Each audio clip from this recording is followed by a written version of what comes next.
Matthew Huttle happened to be at January 6th. He was a defendant. He was sentenced. He served time. And the media wants you to believe that that was the main cause of why he got shot on the side of the road by a Jesper County deputy. I'm here to break it all down for you. Every article, all the video. My name's Kevin. This is Badgecast. I'm a former police officer with 12 years of experience. I'm here to break this and all things law enforcement down for you guys. Let's get right into it. This first article is about the events of January 27th, 2025, and Matthew Huttle got pulled over by a deputy in Jasper County, Indiana, and he was speeding. That was it. But he's got quite a laundry list of things to include January 6th, just like this article and every other article you're going to Google about Matthew. But it's not really about January 6th, or is it? How much PTSD did this guy have? What happened? Here's the story. He gets pulled over. Long and short of it, he's got a record of lots of traffic violations. And in Indiana, similar to California, you can take someone to jail for repeated violations of the vehicle code. That's what's happening here. In Indiana, it makes it a felony. Well, when he found out he was going to go to jail, the officer told him, and he decided he wasn't going to go back to jail. Apparently, January 6th messed him up that much that he would rather die than go back to jail. So Matthew ran for the car, for the gun that he knew he had in the car. And as a result of that, the deputy shot him because he thought he was coming out the gun with him.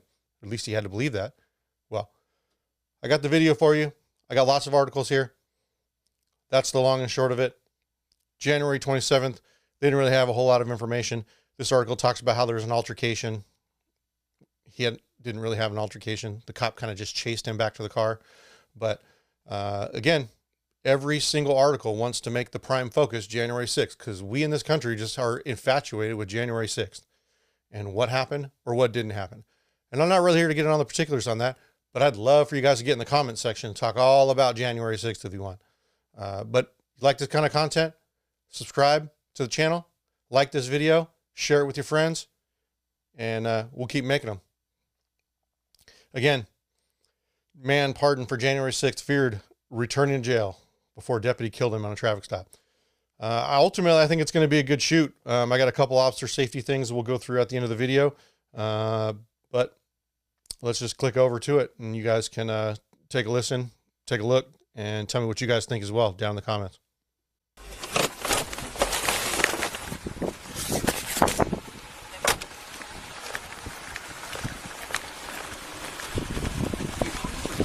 Hello. How you doing? Good. How are you today? Pretty well. The reason I'm pulling yours for 70 and a 55. Any reason for going that fast today? No, sir, I was just keeping up with traffic. Okay, fair enough. You got your license and registration on you? Can I put it in park? Yeah.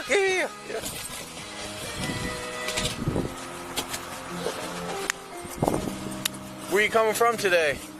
Church and my mom's cemetery. Okay. I just want to let you know that I'm a January 6th defendant. What do you mean? I stormed the Capitol. I'm waiting on my pardon. Really? Yeah, and I can't really afford to get in any trouble right now. Okay, I understand. Okay, I am driving without a license right now. Okay, so why are you doing that then? Well, I have to. I've been waiting for my hardship license. I just moved back from Idaho. Okay. And I had to move back here because my federal case. Okay. So I'm just in the middle of everything right now. So with your federal case, why would you have to move back to Indiana? Well, I had pending traffic violations, and I had to live in Indiana in order to qualify for the hardship license, but Yep. they didn't tell me that until I got my federal case, so I moved back to get my license. Okay, all right. Well, let me see your license here. Okay. How many times have you been caught driving without a license? In my life? No, just recently. Like, how many have you been caught with the suspended driver's license before? Yeah, but it hasn't been for years, long time. Okay. All right, Matt, hang tight for me, okay, and I'll get back with you, all right? Okay. Actually, you know what? You have the registration for your vehicle? I bought this. I think I have the title in here. Okay. Is that a corgi back there? This was the Senji Okay. rescue dog. Okay. All right. All right, Matt, hang tight for me, okay, buddy?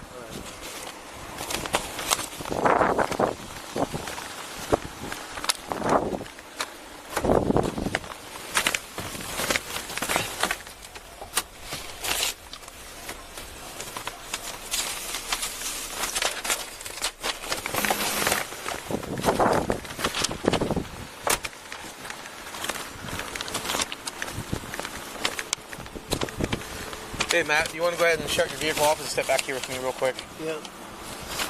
Go ahead and shut it off for me, please. Am I under arrest or anything? We'll come back here, I'll explain everything to you, okay?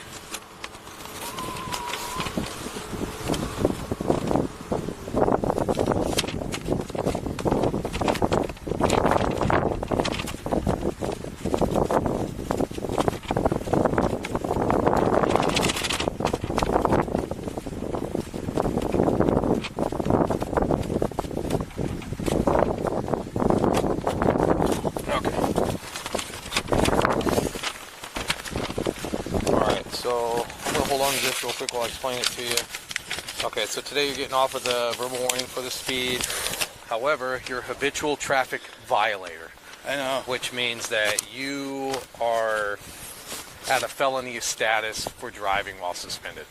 So today you are going to come with me. Well, I can't. You're going to have to, okay? You're going to come with me today, all right? No, I can't go to jail for this, sir. You're going to have to come. Can I get a ride? No. Are you sure? I'll violate my... Just listen to me, okay?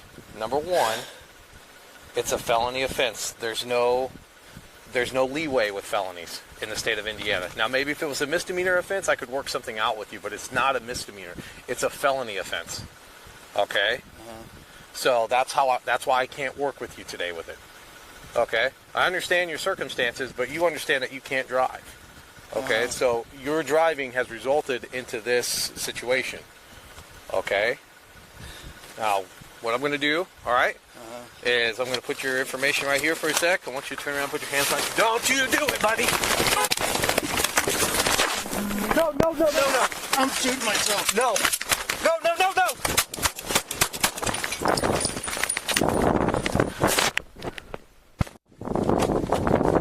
Okay.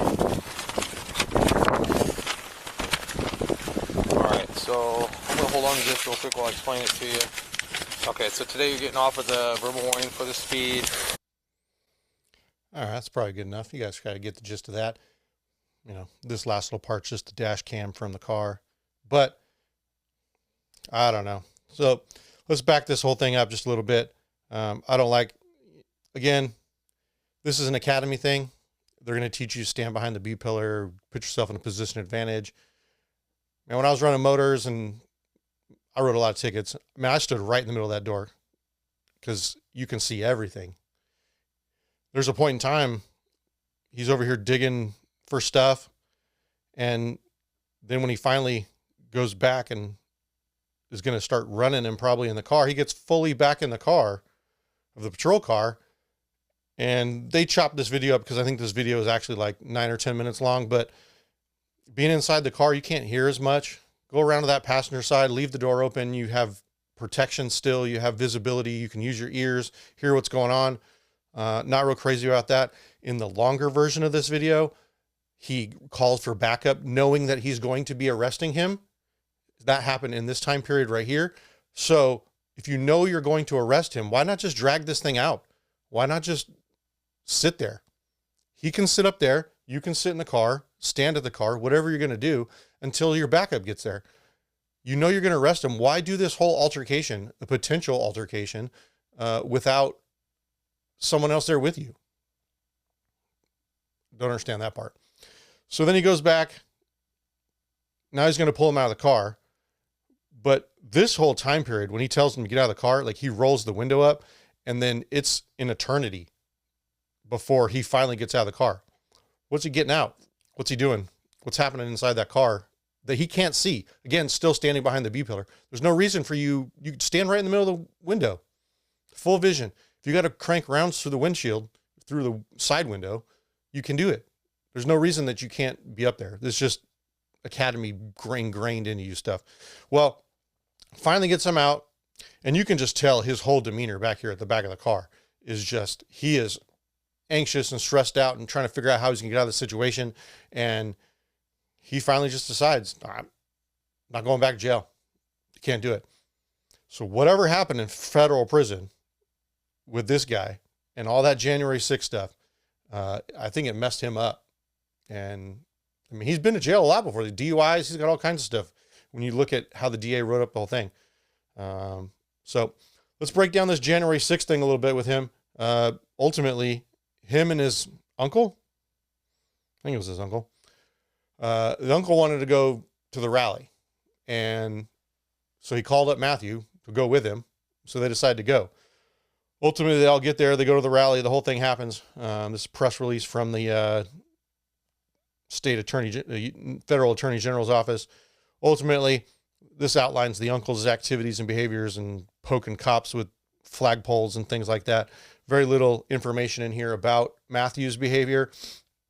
But in the actual case related to Matthew, he ends up pleading guilty to one of the 12 or 13 charges that they charged him with.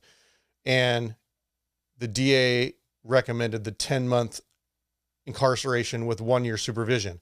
Okay. That being said, if you go to November of 23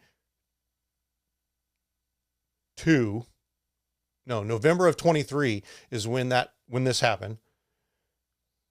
Yeah, November of 23. And then you take the 6 months, let's say he served the whole 6 months, probably didn't. Let's say, or 10 months. So I think he served like 6, according to the article I found. He goes in, serves 6 months, and then 1 year supervised release after that. Well, November, that's June, he gets out, June of 24, and then he's going to be on basically parole for another year after that. That puts him in June-ish 2025. So he realizes that, hey, I'm going to be off parole in a couple more months. Here we are, the end of January, and he knows he doesn't want to go back. And whatever happened in the federal prison he was in. So is there some January 6th implications to this incident? Yes. But this is predominantly he went back to the car for a gun, and the cop that shot him ended up having the DA's office not file charges against him and called it a good shoot just in the last couple of days. That's why this is coming about. Had some articles way back in January when this happened, but the real part of it was when the DA's office didn't want to file charges on the cop. I think it's a good shoot. Guy's digging in the car for a gun. You don't know if he's coming at you with the gun. Yes, I know he said that he was going to shoot himself and he wanted to die, but everybody lies. You got to treat that gun as if it's coming at you. And he put down 3 or 4 rounds downrange. Matthew unfortunately ends up dying as a result of what is likely the result of the federal government's charges against him for January 6th that caused him some significant PTSD or fear of going back to federal prison because of his parole status. What do you guys think? Is it January 6th or is it just a shoot on the side of the road over a traffic stop? Let me know in the comments below. Hope you guys like this one. See you on the next one on the Badgecast. Later.